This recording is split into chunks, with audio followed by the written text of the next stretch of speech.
What's good, combat sports fans? You already know it's your boy Bando back at it with a fresh episode of Combat and Kick It for the UFC 306 official breakdown. This is the UFC no-check card. This is the Sphere, the one we've been waiting for.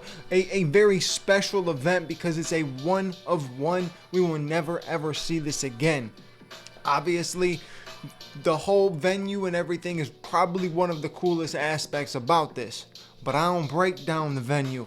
I break down the fights. So without further ado, let's get into it. Let's go.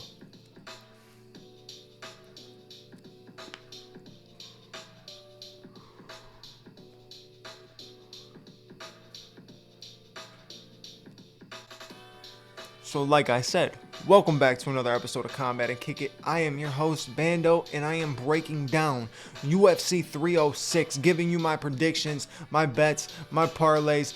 Although my parlays have not been hitting or been great lately, still got to come through with them. So let's get right to it. Obviously, we know it's a main card that is stacked with three back-to-back ones, right? Two fights to open the card. I'm not going to call them lackluster. I'm going to say they're just fighters with not big names, but they are definitely, we're all in for a treat with those two fights, especially the Zellhuber, him. That man likes to scrap. And he's got good jiu-jitsu. He's got good boxing skills. I'm interested to see him. He's young, 15-1, so that's a cool thing we get to see on there. I mean, you got Ode Osbourne going up against Ronaldo Rodriguez in a little bit of a flyweight matchup, and it could be an interesting one, but we know that Ode has been stopped by submission, been stopped by KO, by some bigger guys, better known guys when he seems to get that chance to move up in the division, he ends up finding a guy who's just that much better, right? So, unfortunately, I don't see Ode Osbourne opening this card with a win. Right, I do see Ronaldo Rodriguez getting a nice win. Another guy who's not afraid to scrap, and he's also somebody who right off the gate is ready to fight. So I'm interested to see how Ode Osbourne is going to deal with the pressure right off rip. Gotta give some honorable mentions too. Even, I don't always break down prelims and stuff like that because it's not the main focus of what a lot of people are looking for. A lot of people don't even get to catch the prelims. But, there are a few prelims that I gotta talk about. I mean, you got opening the prelims, opening the card on Saturday night is Raul Rosas Jr., the youngster.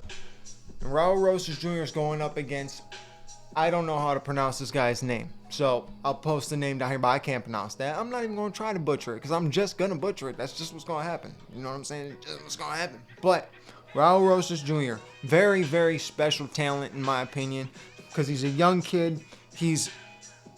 He's just got factors in the game that a lot of people don't have at 18. He's got power. He's got strength. He's got durability. I just got to see his cardio tested a little bit. Obviously, Christian Rodriguez was one that ended up getting the win. A little bit of a bump in the road for Raul Rosas Jr. But Christian Rodriguez was a good test, a good lesson learned for him. So I think he's going to make nice adjustments into this fight.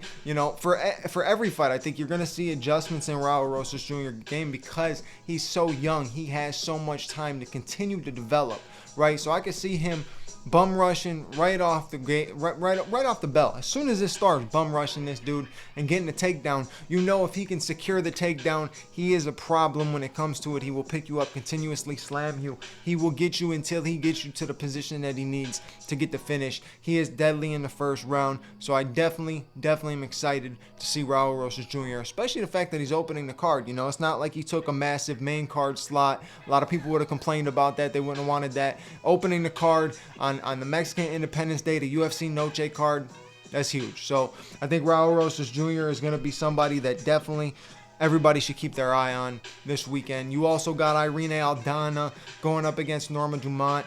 That's just another one that I wanted to give a little mention to because if you know me, if you've seen the other episodes, I'm a fan of Irene Aldana. I like the way she fights. Her hands are very, very very, very skilled. She hits with power too. For a lot of women in that bantamweight division, they don't hit with power. She hits with power. She hits with bad intentions. She gets finishes. She can kick. She can punch. Now, obviously, we saw the ground game against Amanda Nunes. We saw the defense against Amanda Nunes. It was not her best night, but you're going up against the women's GOAT. So it's very, very difficult when you're going up against somebody at that level, right, who's a big name and who is so skilled. But I think with Irene, she has now understood the levels of the game, right? And she knows that she is, in my opinion, she's better than every girl in this division now, right? If you look at it, you got Juliana Peña's fighting Raquel Pennington in a couple months or whatever. Juliana Peña stayed out for 700-something days. Right? If you really watch her fights, she's not terrible, but when it comes to the striking, she's nowhere near on the level of Irene Aldana. Neither is Raquel Pennington, right? Neither is Ketlin Vieira, who's ranked 3rd.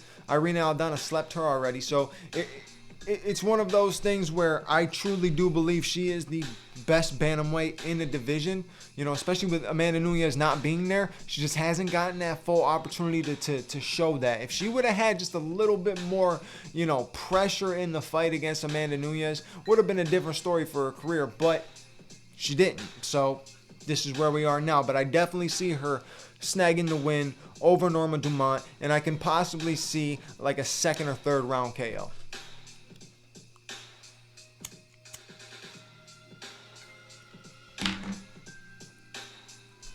So that's not on the parlay, but lock that one in, right? I kind of mess with the idea of Irene Aldana getting the KO over Norma Dumont. Not to say that Norma Dumont is chinny, but she's gotten knocked out by people like Megan Anderson, right? Megan had good hands when she was fighting and stuff like that, but she got knocked out by Megan Anderson, got finished, right? I truly believe that the striking of Irene Aldana, once she starts to open up, it's damaging. Her combination, she's going to catch her with something. So I think KO, some sort of finish for Irene Aldana over Norma Dumont. Like I said, you know, there are you got that Yasmin Jauregui, however you say her name. She is definitely future of the women's division as well. Very good Hispanic talent, and we should definitely keep our eye on that for the Mexican Independence Day, because she's about to make a statement. I guarantee it. And she's going to have the crowd going wild because she's growing fast, because she is a very skilled fighter.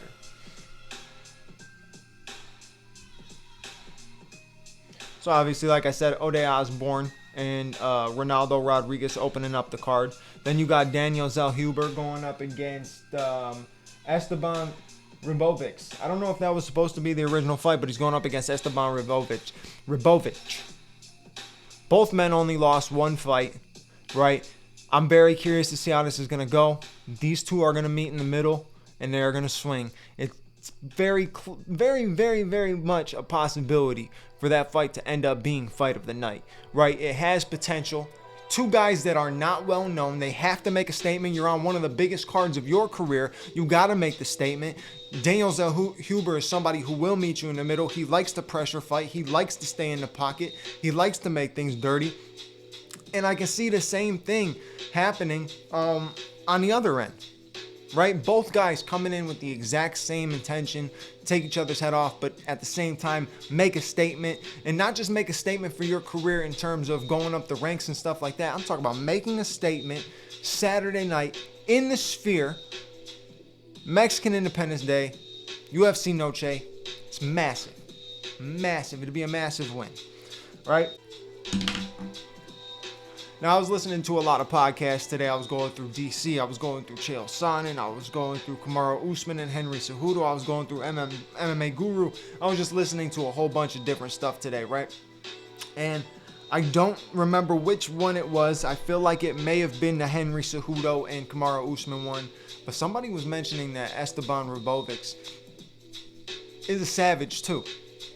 He's a savage too. He's not scared to meet in the middle. He's not scared to get in a slugfest, and he's got just a good all-around great game. So I'm very interested to see. I've seen the Daniel Zellhuber dude fight a couple times. I don't know if I've seen Esteban Ribovic fight.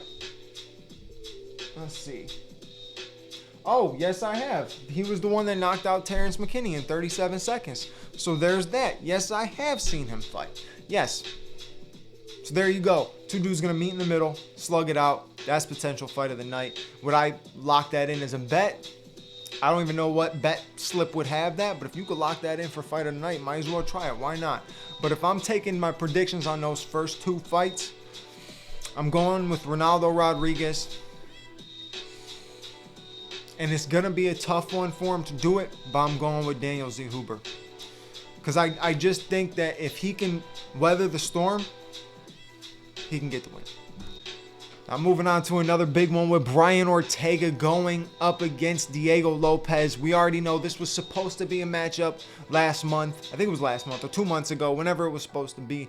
Big chaotic problem, up and down. Diego Lopez ended up breaking himself down to 3 different divisions in 1 week, trying to figure out what to do. All to get to fight night to end up not even fighting Brian Ortega. He ended up fighting Dan Ige on 4 hours notice. That's just insane. Never happened before. But Diego Lopez got the win, and he said that he wanted this fight specifically, and this was the fight that people wanted to see. This is a fight that also has fight of the night contender written all over it. How can it not? Let's really sit back and look at Brian Ortega's career for a second, right? Brian Ortega has only lost, and like a legit loss, to Volkanovski and Max Holloway, right?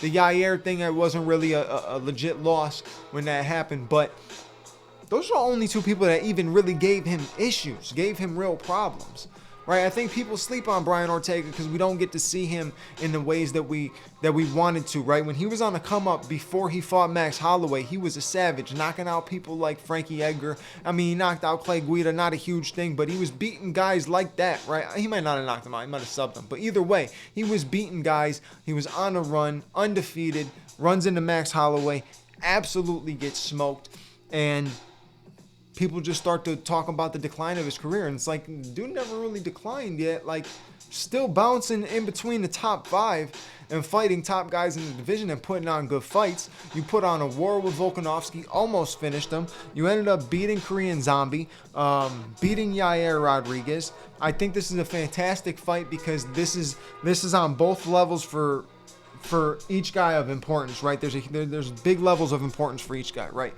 For Diego Lopez, this is that opportunity to completely prove yourself and put yourself in the category of a number 1 contender or somebody swirling up there to get one more fight, maybe to get to the shot, but you're up there now. If you beat a guy like Brian Ortega and you can do it decisively, then no one can argue it. You're going to be in that top 3. Now, for Brian Ortega, this is him saying, no, I'm still here. I still got the goal to get to the championship. I still want the belt. I'm still working towards it, right? All those types of things. And he's been a little bit different ever after the Tracy Cortez breakup and everything like that. He's been a little bit different. He's connecting back with his religion, connecting back with his family, doing different stuff, right? And who knows? That could make him a better fighter. That could make him a more hungry fighter. But he has to stand his ground if he wants to hold that position in the division, right? Because he's somebody who is not extremely active. And injuries do play a part in that, but he's not extremely active. And I know a lot of people would like him to be more active because you're in the top of one of the best divisions in the world, right? So if he gets past Diego Lopez, is it an automatic title shot? Probably, because there's not many people, but at the same time, like all the other guys that have been sitting waiting, you got Arnold Allen, who's on a huge, or was on a huge win streak before he fought Max Holloway, but you got Arnold Allen up there. You got guys who are very talented and very skilled trying to work their way up in that division. So on Saturday night, one of these 2 featherweights have to make a big statement. I think it comes down to that, just as simple. One of those 2 men have to make a big statement. Now, Diego Lopez can make a big statement and show the entire world that he's here. He's top of the line, top of the division, and he's ready to get going. Or Brian Ortega can show that he is still rocking, he's still in there. But what am I rocking with? With the way things have been going this year, I'm leaning with Diego Lopez. So if you're following my predictions, you're following my bets, I'm going with Diego Lopez. Now, with that being said, there is also a world where I see him getting overzealous, thinking he's going to get the finish, and end up getting caught in something of Brian, because Brian is not somebody who gets finished. He is very difficult to get finished. I do believe if this fight goes to decision, it's going to end up in Brian's favor. If the fight ends, right? Maybe submission. I can see Diego maybe getting a submission, right? And that's crazy to say because Brian's jiu-jitsu is so good, but I don't see him knocking Brian out. So, if you're talking about a finish, that's the only way I see Diego finishing him, is some sort of submission possibly. But he couldn't finish Dan Ige. I don't see him finishing Brian Ortega. Full camp, healthy. Hopefully the weight cuts and everything like that go smooth for both of those men, and we'll get a fantastic fight. But as of right now, and this could change. This is always subject to change. But as of right now, I'm going with Diego Lopez. You know what I haven't done in a minute? And if you've been watching this channel for a while, you'll know what this is. And we are going to get into the big dog breakdown, because that is the co-main event and main event breakdowns where I get as much in depth as I possibly can. So let's get right into it. Alexa Grasso, Valentina Schevchenko 3. I've said this on the other Sphere podcast. No one asked for this. No one asked for a third fight. But I do understand the draw with the second, very, very close fight. Obviously, saw Alexa win the first fight. I believe this fight is going to be similar to the second fight, but with Alexa Grasso getting her hand raised in victory, just doing a little bit more. Now, let's look at this fight. Let's break it down, really. Let's get in depth with it. We've seen the striking of Valentina Schevchenko, and Valentina's striking is much more, how can I describe it? It's much more precise, right? She's a precision striker. She throws with good accuracy. She's quick. She has good setups, right? She can finish anybody. Sometimes she fights where she's just getting, she's just kind of point fighting. But realistically, she could finish anybody, right? If you're looking at the striking, the pureness of the striking, Valentina's a better striker than Alexa Grasso. But the grittiness that Alexa Grasso brings, and the fact that she's not easy to put out, and she has probably the best boxing overall in the division. I think an overall striker, Valentina is the better striker, but pure boxing, Alexa Grasso is the better boxer. Alexa is not scared to stay in the pocket, take a couple shots just to land one, and she doesn't have knockout finishing power, but she has those flash punches that can drop you, and just like she did in the second fight when she dropped Valentina with the overhand right and went for the finish on her. She doesn't, like I said, doesn't have the knockout power, but it's something that's there. It's something that can flash you, right? Valentina hasn't really fought anybody else. Alexa obviously hasn't fought anybody else. They've been pretty much focusing on each other since the first fight, right? They haven't had an opportunity to focus on anybody else. So when you look at it, these women know each other like the back of their hand, right? I truly believe you're not going to see many mistakes that Valentina has made in the past against Alexa. I think Valentina will most definitely fix those mistakes, close those gaps, but her issue that's going to hold her back from getting the win is that tenacity. Being a little bit vicious in there, right? Trying to go for the finish. Sometimes she's just, like I said, just point fighting. She has to try to go for a finish in this fight. This is a massive statement to be made, right? Because if you get the belt back, you could be talking about a fourth fight. You could be talking about 5 fights between these women, right? That would be massive to see it. I know a lot of people aren't asking for it, but it would be nice. It would be dope to see. But she needs to make a statement to prove to people that she's better. If she really wants to prove to people that she is better, she has to get past her, and she has to get past her with a finish. And on the other end, I believe Alexa's got to do the same thing. Right? It's almost like it's Alexa either has to finish her. I think Valentina's best option, finish, right? Get a finish. For Alexa has 2 options. Either get a finish or you get such a decisive win that nobody can argue it. Kind of like a Volk versus Max Holloway 3, or a Bilal versus Leon in this last one. Like you do it so decisively that nobody can argue, right? All 5 rounds, maybe even 4-1, whatever the case may be, but it's decisive and it's clear as day that you are the winner. And I think that's the 2 options for Alexa Grasso, right? In the first fight, you saw Valentina make a mistake that costed her, right? Throwing the spinning back kick. But it showed you, right, how much Alexa Grasso paid attention for that and studied for that. Because as soon as Valentina just overextended with the kick ever so slightly too much, she jumped right on the back, went for the rear naked choke, got her to the ground, was squeezing. She didn't even get the choke fully in. She was squeezing on her chin. I mean, Valentina's face was turning pitch white here and burnt red up here. So it was a bad night for Valentina Schevchenko, but she was winning the fight. She was winning. She was outstriking her. But here's the thing, like I said, point striking. She's just kind of point fighting, just landing shots, not landing the finish. If she wants to get a big win against Alexa Grasso, she's got to do some setups like she did against Jessica Eye, right? Jessica Eye, the whole first round, she's kicking Jessica in the stomach, right? Valentina's kicking Jessica in the stomach continuously, right? So now the corner of Jessica's is saying, she's working that body. You got to defend some of them body shots. You got to, make adjustments to avoid them body shots, stuff like that. So Valentina threw a couple more at the beginning of the round because Valentina knew what was up. She knew that Jessica was going to go back to the corner and get that advice and come back out. And Valentina knew, let me throw just a couple more to the body, wait till she drops them hands, fake to the body, go straight to the head. And that's exactly what she did. She has to be like that. She has to set up and go for a finish if she wants to get it done this weekend. But overall, who am I rocking with? Who do I believe is going to get the win? I am rocking with Alexa Grasso in the way that I said I believe. I do think she is going to get a decisive decision, right? Unanimous decision. Nothing to argue about. Not that she's going to smoke up Valentina or anything like that. I just think that she may have figured out the game of Valentina, and she might be the one person that is Valentina's kryptonite. It's not bad to say that. There's a lot of fighters who have that, right?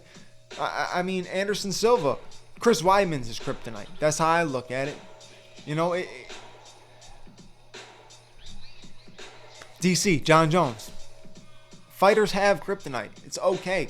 You can be the best against everybody else. Sometimes you face that one that you just can't get past. And it happens. It happens. Colby Covington couldn't get past Kamaru Usman. Right? It just happens. Does not mean you're not good. Doesn't mean you're not talented enough. It just happens. And I think Valentina had a fantastic reign. Right? She reigned over the division. She even had a good bantamweight run. Even though she wasn't a champion in the bantamweight division, she had a good bantamweight run beating top women. So, not to say that the end of her days are near or anything like that. She could still be a fighter. She's still probably going to fight after this no matter what the outcome is. But I just see this being Alexa Grasso's time now. And I can see Alexa wanting to put the stamp on this, ending this story, and moving on to the next. So I'm rocking with Alexa Grasso on this. So now we got this main event. The main event, obviously, we knew this was coming for the bantamweight division. Sugar Sean O'Malley going up against Merab Dvalishvili. He's got to defend his title against one of Aljo's teammates, right? Merab waited until Aljo lost this belt to take a shot at it. And here we are. We are here. Sean O'Malley versus Merab Dvalishvili. And what is my prediction? I think Sean's going to get it done. I truly do. And here is why. Okay? Merab, I've said this a million times. Merab is going to shoot 700 times. Even if he lands 10, he's going to shoot 700 times, right? He's going to continue on the pressure. And in my opinion, it's good if you're having success, right? Merab has to be smart with it. He has to get him down. If you're going to get him down, you got to go for a finish. You got to make a statement on the ground, right? And not play around, mess around type of thing. Because if you're just going to take him down to let him back up, to take him down to let him back up, to take him down to let him back up, there is going to be a moment where you shoot and get caught. And the reason I say that is because Merab does not have setups. Merab shoots in the exact same way that Aljo did when he got clipped by Sean O'Malley. And here's the thing. We have watched Merab get clipped up by Marlon Moraes with a combination ending in a left hook. We've seen him get clipped up by Henry Cejudo in the exact same thing. The exact same thing. He got past it, right? He got past it. He stayed in there stumbling, wobbly and everything, but he got past it. Against Sean O'Malley, that fight ends. He cannot be on wobbly street against a guy like Sean O'Malley. If Sean catches him with something, the refs will stop that fight. Right? Not because, oh my gosh, Sean hit so hard, but it's just different, right? Sean knows how to get the finish, and he does land. He only needs one more shot, two more shots after he catches you with the one that puts you on wobbly street for him to get the finish. Now, if Merab does have success on the ground, he is able to hold Sean down. He is able to control. He does disguise the takedowns. He's not just holding the legs up against the cage like he did against Jose Aldo. Then he could have some success. Now, we know he is a cardio machine, but if this boy has staff, if Merab has staff, all the built-in excuses are there, right? The cardio machine, the cardio king that you see in him is not going to be there, right? Sean O'Malley is going to take over this night. That's just how I look at it. But not to say Merab's not talented enough or not good enough. I just believe that Merab is similar to Aljo. Now, we saw Merab absolutely just dominate Henry Cejudo, and nobody expected that, right? I did not expect that. None of us expected that, but he did it, right? He absolutely dominated him. I don't see him being able to do that with somebody who moves so much like Sean O'Malley. The lateral movement, the side-to-side movement, the good leg kicks, the jabs. He is very patient. And another person who is a precise striker, but at the same time as being a precise striker, he is a finisher. He is the grade A definition of a timing, like a good timing puncher. Like being able to step back, see it, clip him, just like Conor McGregor did against Jose, was the same thing that Sean did to Aljo. And look, I'm not even the biggest Sean O'Malley fan, right? But you can't deny the talent. What he did to Cheeto in that last fight, both of these men, let's really look at it. Both of these men are coming off of like 50-47 decisions that they just won, right? Absolute domination performance on each end. So you got to give them both props, and both against top guys, right? I think Merab's challenge in his last fight was harder than Sean's challenge in his last fight. No disrespect to Cheeto, but you're talking about a standing contest against Sean. Not many people in that division are going to be able to stand with Sean. For Merab was tested with a guy who is an Olympic gold medalist, one of the greatest wrestlers to ever grace the UFC. And he absolutely ragdolled him, picked him up from one side of the octagon, took him to the other to slam him down. I mean, very impressive win. Very, very impressive victory. So there's nothing that could be argued about Merab. He deserves the title shot and everything like that. But when it comes down to this fight, I just see Sean landing a shot that is going to finish the fight. But here's the other thing, right? I've been on the other end. I'm always talking about here's the other outcome. Here's the other possibility. This is a real possibility. Think about 2024 real quick. Dricus du Plessis and Bilal Muhammad are both UFC champions right now. I'm not counting Merab Dvalishvili out, right? It is a weird time if that happens. It's a very, very weird time if Merab gets the win, because these belts just keep changing and they're changing fast, right? I wonder if the featherweight's going to change again. Is Max Holloway going to take it off Aaliyah Tapuria next month? I guess we'll find out, but Merab does have a chance. He does have possibilities. He does have ways to win this fight. He just has to be overall as smart as can be. And don't gas yourself out, right? If you did have staff, you're coming off some sort of staff problem, don't gas yourself out. Be smart, be patient, right? And don't try to strike with this man. Don't try to strike with Sean, because he's talking about I can knock people out too. You probably can, but you're better off mixing the takedowns in and stopping Sean from being able to move. But I think the lateral movement of Sean is not going to give Merab a spot for him to be able to shoot on him. And I just think that's where Sean is going to end up forcing Merab to shoot with something with absolutely no setup, and Sean pinging him to get the finish. So my prediction, I'm going with Sean O'Malley. So there it is, folks. Lock it in. Ronaldo Rodriguez, Daniel Zellhuber, Diego Lopez, Alexa Grasso, and Sugar Sean O'Malley. Those are Bando's predictions. That is Bando's breakdown. Yes, I'm talking in third person, motherfucker. That's me. That's what I'm doing. I appreciate you guys for watching this episode, because I knew you were going to come through to watch the episode, because you need to know. You need to know what's going to happen in this fight. And I'm giving you gems right now, because this week is the week where the 5-leg parlay that I'm giving you, it's going to be a winner. So lock it in. I will catch you on the next episode. You know what to do. Like, comment, subscribe. Hit the bell notification button so you know when the next episode is out. Share this one with a friend. Share it with your mother, your father, your dog, your grandfather, whoever. Just share it. And I'll catch you on the next episode. Your boy Bando is out. Peace.